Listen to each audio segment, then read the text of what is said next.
There we go. Okay. You okay? Yes. Okay. So, so for the first one, what topic are you interested in exploring in your research? Okay, so basically for my research, I'm trying to dive into how exercise and health and diet and fitness, kind of the dark side of that, health behaviors, and how healthy behaviors can become unhealthy behaviors. So essentially, I'm going to explore what word this properly.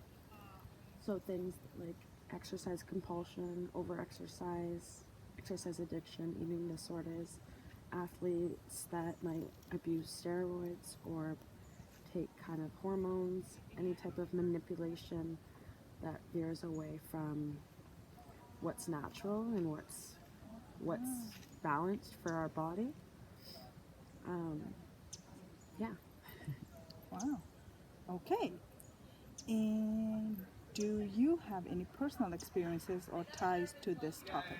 I have a lot of ties to this, just I think as a woman, who I've seen most people in my life, including myself, battle body image. I think it's probably alarming to know how many people struggle with it versus those who don't. It's almost bizarre not to. So yeah, I would say I definitely have ties. I've definitely in the past been in settings where it was a clinical setting where I viewed it. So it was very impactful for me to address, I guess. Yeah. Okay. I didn't expect this to be your question, so wow. Okay, so why is this topic important to you?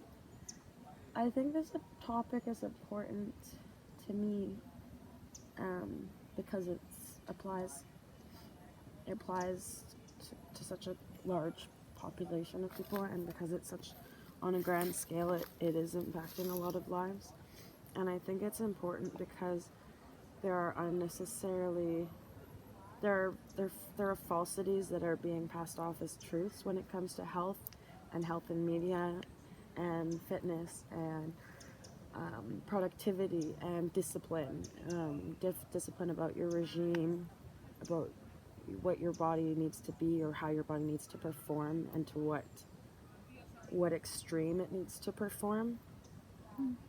So I guess it's important because touching on it, not to sound cliche, but touching on it can maybe impact some kind of change, whether it's in medical settings or academic settings or social settings or media, whatever it might be. Going off topic a little bit, what you're doing your master's, right? Doing a master's. What's your master's in? Well, I'm in the Faculty of Education, but I'm going to. Technically it's FE, but I'm going to eventually try to go pursue my doctorate in psychology. Nice. Okay. Yeah. Wow. Yeah. Okay. I think you touched a little bit on the next topic too, but Yeah. Why do you think people would be interested in this research? Yeah, I guess it's a little bit of what I said, but maybe also because it kind of disrupts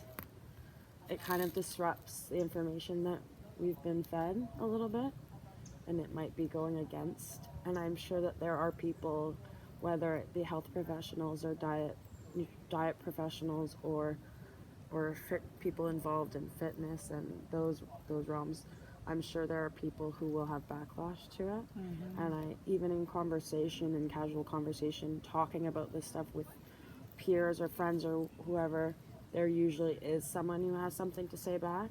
Mm-hmm. And someone who says, well, that just applies to a small group, but on a clinical level, yes, it applies to a small percentage, but on a mental and psychological level, I think it applies to a lot more people. Mm-hmm. So just because it's not, whether it's athletes who take steroids because of societal pressures and end up developing depression, or whether it's that extreme or that on a smaller scale, I still think it matters.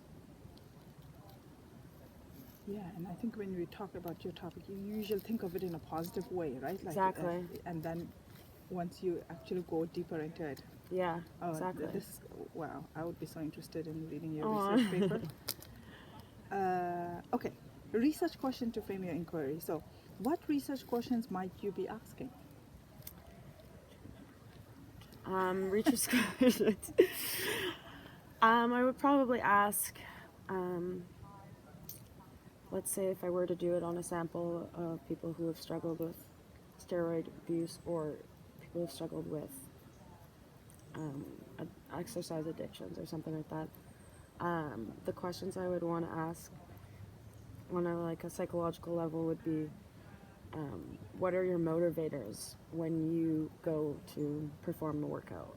Are they intrinsic, or have they been placed on you through some kind of pressure, whether it be your parents or your coaches or your instructors or whatever? So what is that? What is driving you to do that? Is that guilt and anxiety and shame or pressure, or is that, what part of that is for your own enjoyment and what part of that is for your own pleasure? And then I would ask probably, what I would also ask, if I were to ask educators, if we were asking the whole world, I would say, do you think that there is adequate change in the body positive movement or body acceptance? Do you think that there has been, because we have seen change over the past, 40, 50 years, but has there been enough change? And then another question that kind of comes to mind is, how do the messages that we are fed by media, or not even by the media, not even by movies or whatever, but through health experts, how do they have contradictions? Or what are the contradictions that are being made when we say you have to go, eat this, do this, but also you need to rest and you need to slow down? So, because I see a lot of contradictions. Yeah. You could almost do your PhD with your Aw. question, right? That's a lot of Love to questions. hear it. Are you, for the purpose of your master's, I guess, or for this course, are you going to narrow down to a specific area, like whether it's eating disorder or whether it's just steroids or whether it's just exercise? I think it's going to be, I think it's going to be focused around exercise, but that being said, I think it's all connected, right? Because diet, exercise, just this notion of discipline is what I'm kind of, or not discipline, because discipline is to some degree is good, but I don't know, this unhealthy obsession with healthiness. Yes. Oh my gosh, that's a nice way to put it. Oh my gosh. Okay. And my brain just goes and goes, right? Because one of the struggles I have is narrowing down on a topic, and then I see yours, and I think, oh, are you going to look at a specific area or a specific audience, right? Like just focusing on educators. It's kind of an audience almost, in a sense, even though there's so many different people, whether it's like male bodybuilders or it's women, there is this connected sensation and experience. If you just even looked at educators and their view on it, that in itself is probably enough to give you a whole paper. Hey? There you go. We have your PhD for Got my PhD. And that actually goes nicely into our next question. What kind of participants would you look at? Who are you researching? So more kind of what I touched on, but there's so many people I could ask, but I would, in an ideal world with all the resources, I would go into gyms or private gyms or I would go even like into bodybuilding competitions if that were attainable.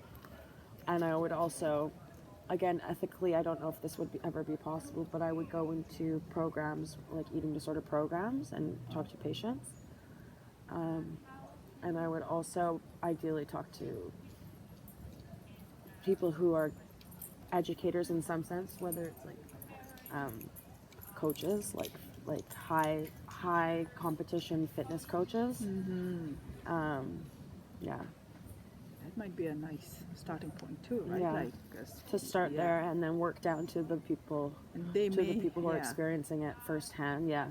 And- Because I'm sure that the educators and stuff have, you know, it's like you see, like, not to say that it's abuse, but it's like when you see a son who's aggressive and then you look at his father and you see that his father has that same Yeah. aggression, it's Yeah. kind of like trickles down. So it would be interesting to kind of speak to those different parts of the dynamic. And earlier I think it was, where was it? We were talking about how it's through your own lens too, right? Like when they share stories about whoever they're training, Yeah. who they pick will be interesting too, because it may be ones that they personally can relate to. Yeah, right? Like, exactly. so in sharing They that, see a part of yeah, themselves in exactly. them, yeah. In sharing, choosing whose story they share, they may be actually telling more, right? Like, yeah, that's true. yeah. Ooh. Ooh. Getting the brain juices flowing. Yeah, but at the same time now, and we're going off topic. He said we have 15 minutes, so We have to- because he changed our partners based on our journals, but now I'm going like, but how does my journal relate to? Did he do it randomly? No, he It's said not at random? So he had done it yesterday, and then he redid ours after he read our journals. Interesting. So, but then I'm like, okay, well, mine is immigration. So Yeah. I'm like, I don't see, but I guess I see it. Oh, it'll be interesting though. Interesting. We'll ask I him. want to hear yours. Yeah. I want to watch yours when you Yeah. for your partner. So next week, yeah. Next, no. Are we partners, same people? Yeah. Oh, perfect. Same. Okay, good. So we good, get to good. do this, but I want to ask him why too. Yeah, that's Okay. very interesting. Maybe he wants us to figure that out. Yeah. Or maybe we are both looking at a vulnerable population. Yeah, Right? fair Okay. enough. Yeah. Okay. And the last one.